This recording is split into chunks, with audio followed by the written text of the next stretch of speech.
대통령 시정연설에서 혁신, 포용, 공정, 평화 경제로 함께 잘 사는 나라를 만들겠다. 그 길이 우리가 갈 길이다. 이렇게 말씀하셨는데요. 이게 문재인 정부가 처음부터 추진해왔던 정책이죠. 네, 그렇습니다. 예, 그것이 네이밍이 뭐 소득주도 성장이든 포용 성장이든 우리 문재인 정부가 지속적으로 추진해왔던 정책이죠. 예, 그렇습니다. 그 영어로 표현해도 역시 소득주도 성장도 inclusive growth 이렇게 표현하나요? 예, 뭐 비슷한 개념으로 이렇게 예. 인클루시브 그로스라고 합니다. 포용 성장도 같이 똑같이 영어로 번역되는 것이죠. 예, 지금 포용 성장이 이제 네. 인클루시브 그로스고요. 네. 거기에 큰 취지가 우리 네. 소득주도 성장의 취지하고 같은 의미가 내포되어 있다고 봅니다. 예, 그 내용에는 이제 세부적으로 들어가면 뭐 생활비 절감 정책이라든지 사회 안전망 확대라든지 최저임금 상승 뭐 이런 게 있고 그 분야별로 그 강약을 둬서 지금 추진하고 있는 것이죠. 네, 그렇습니다. 예, 고맙습니다. 그래서 그 네이밍의 문제가 아니고 그냥 소득주도 성장을이란 용어를 썼나야 안 썼냐의 문제가 아니고 그 정책 내용 측면에서 우리가 제대로 방향을 가고 있다 이렇게 말씀드리고 싶고요. 여기에 동의하시는 거죠? 예, 그렇습니다. 예. 근데 경제 상황 인식과 관련돼서 지금 설왕설래가 있는데 제가 좀 제 3기관에서 조사한 걸 좀 보여드리겠습니다. 한 언론사에서 이제 설문조사를 한 건데요. 대기업, 중견기업 등 각 CEO 239개사에서 이제를 대상으로 조사한 겁니다. 이거 제가 요청하거나 아니면 더불어민주당에서 요청한 것이 아니고요. 의뢰한 것도 아닙니다. 한번 보시죠. 위기 상황 인식과 관련돼서 최근 경제 상황을 위기로 보느냐 했더니 대상자 중에 89%가 위기라고 인식을 했어요. 굉장히 지금 뼈가 아픈 부분인데요. 이 부분 무겁게 받아들이시죠? 예, 그렇습니다. 근데 여기서 지금 이 언론사에서 분석한 것 중에 위기가 아니다라고는 이유로 저성장 기조에 들어간 것이고 이를 위기로 볼 수 없다라는 분석이 나옵니다. 그러니까 위기가 아니다라고 인식하는 분들은 지금의 아까 우리 이러한 상황을 뉴노멀이라고 우리 강병원 의원님도 말씀하시는데 그런 것을 인식하고 보면 위기가 아니라고 지금 생각을 하시는 거예요. 예. 이것도 시사하는 바가 크다고 보고요. 그와 관련돼서 과거의 경제 성장률을 쭉 보면 우리나라의 경제 성장률을 보면 박정희 때는 10.3%, 전두환 때는 10.1% 이렇게 가다가 이명박, 박근혜 쭉 이후로 이렇게 낮아지는 거 있으니까 과거의 시각으로 보면 지금이 위기지만 새로운 시각으로 보면 위기가 아닐 수 있다는 거죠.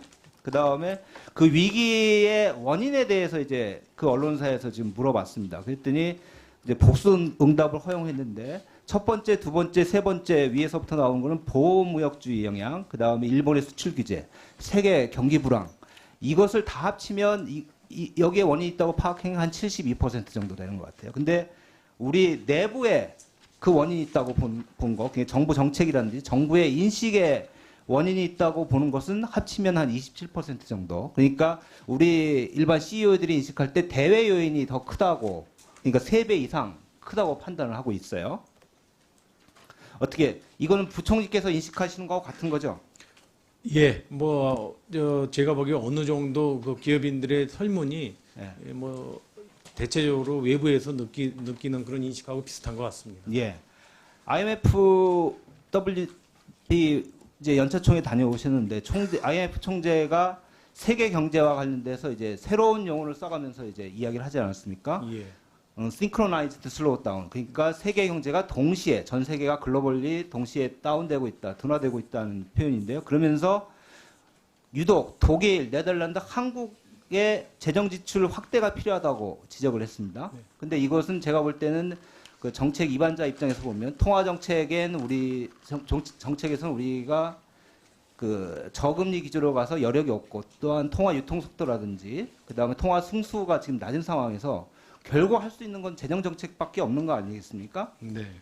이에 대해서 지금 확장 재정 정책을 쓰고 계시는 거고 야당도 이제 일부 이제 이 부분에서 동의를 하시는 거고 다만 규모에 관해서 야당에서 이견이 있으신데 이 규모와 관련돼서는 국가 채무라든지 국가 채무도 지금 40%가 안 되는 상황이고 장기적으로는 지금 그 위아래로 지금 검토를 하고 계신 거고 그다음에 재정 규모라든지 이런 거 측면에서 지금 적정하게 내년도 예산이 편성된 거죠? 네, 뭐 정부는 최대한 또 양 측면을 고려해서 규모를 설정했다는 말씀을 드립니다.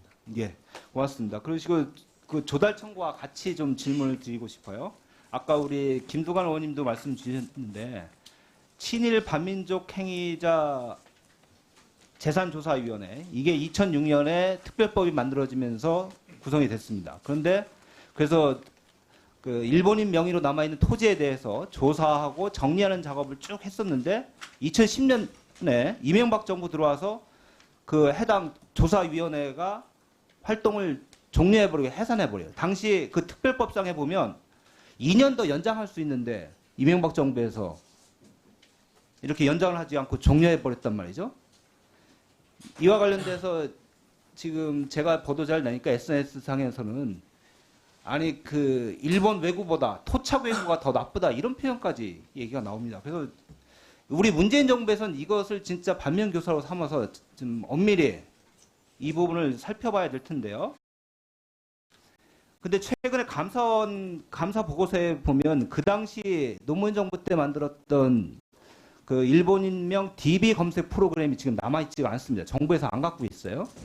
그래서 지금 용역업체, 당시 용역업체가 갖고 있는데 이것을 지금 조달청에서도 지금 다시 어떻게든 확보하려고 하시는데 제가 볼 때는 부총리께서도 관심을 갖고 이 부분을 분명히 확보를 하셔서 일본인이 갖고 있는 국유재산을 확실히, 일본이 갖고 있는 귀속재산을 국유와 대한민국 정부로 돌려놔야 됩니다.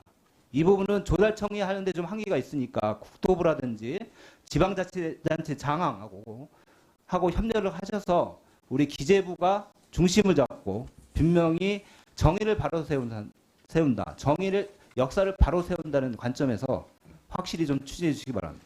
예, 의원님 그 답변을 올리겠습니다. 네. 의원님 지금 말씀하신 그 친일 반민족 행위자 재산조사위 해산 당시에 일본 인명 DB 발간 책자 82권이 있었고요.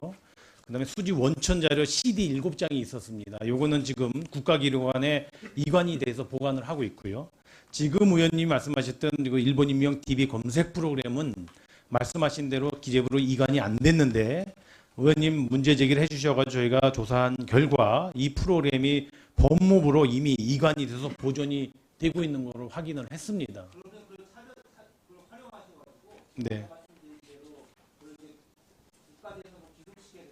예, 그래서 그거는 조달청 등 관계기관하고 저희가 한번 협의해서 법무부하고도 같이 협의해서 활용 가능성을 검토해 보겠습니다. 예, 수고하셨습니다. 다음은 존경하는 유성애 부